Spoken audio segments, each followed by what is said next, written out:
Our neighborhood council area is a little bit east of here. It's around USC. We have the train going underground to a great part of our neighborhood, but it starts to come up as it comes out of USC. And what we want to point out to you is the contrast in this project and how that affects our neighborhood and how it affects the rest of South Los Angeles. There's a contrast between where the train goes underground and where it doesn't go underground.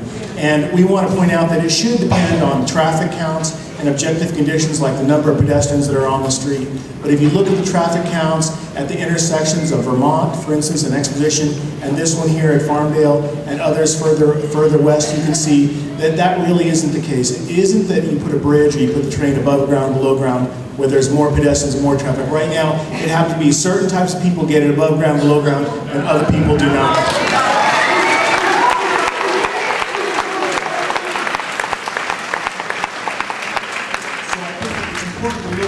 Again, at objective traffic counts, pedestrian counts at these intersections.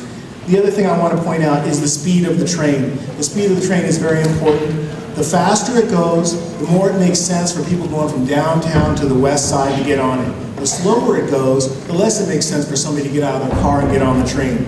Once this train is built, that train is only going to be more economically feasible for somebody if it goes faster. The faster it goes, the better it is for the people that are on it, the better it is for the city. Now once it's built, it's going to be on grade. That makes it very dangerous, and basically you have two things happening. One group of people want the train to go faster, and the people who live here want it to go slower.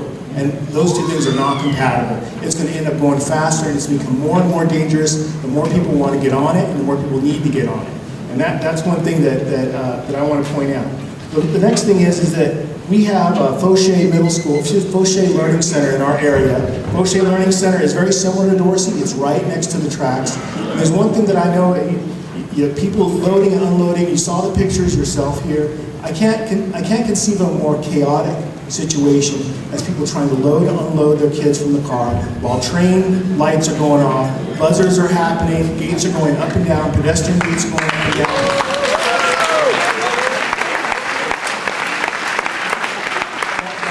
I understand the logic of the design. I think in practice it simply is not going to work.